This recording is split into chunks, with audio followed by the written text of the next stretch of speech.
John, thanks for joining me to talk about river cruising in France with Croisi. My pleasure.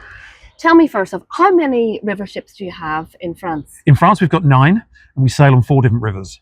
Wonderful. What are the regions? So we sail on the Seine. So you're going from Paris up to Honfleur and the Normandy beaches, and then we've got the Rhône, so out of Lyon, effectively, down to the Camargue. And then we've got our exclusive ship on the Loire Valley. We have the only ship on that river, which is one of our paddlewheel ships, so she can go up to the chateaus. And then last but not least, we have our ship down in Bordeaux.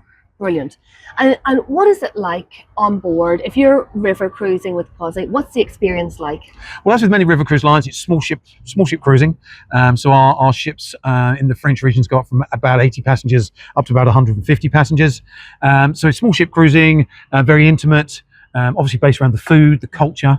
And I think for river cruising, both for France and everywhere else, it's about the destination. So you've got fantastic food on board, you've got the all-inclusive bar, but then it's about where you want to go, which river you want to do and what sites you want to see.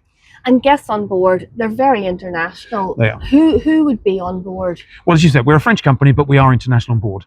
So almost certainly there'll be French customers on most sailings, but we also have Americans, Canadians, British, Irish, Spanish, Norwegians, Dutch, you can name it. It's a very eclectic mix on board, but we only have French and English as the 2 onboard languages.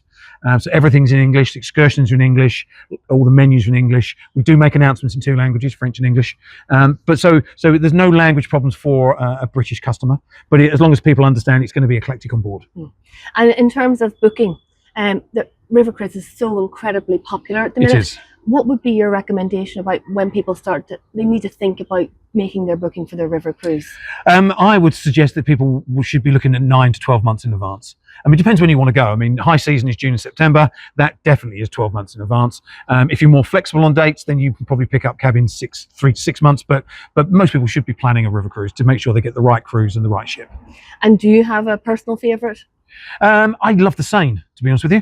I've been lucky enough to do that, and I think Paris is a great city. But once you get out of Paris and go up to Rhône, and then you're heading up towards to the coast to Honfleur with this magnificent harbour, that's a great cruise. And actually, that itinerary is very unique because you have the real urban city centre. You do. And then you go out into the countryside. Correct. And our docking station is right in the middle of Paris, right by the Eiffel Tower. So you're right in the centre of stuff. So you can do all that culture of Paris. But then once you head out the Seine, it's very tranquil. Rouen a great city as well, and then so once you hit the coast, if you're into the wartime cemeteries, the Normandy beaches is fantastic. So there's lots to do. Brilliant. Thank you, John. Thanks for joining me. My pleasure.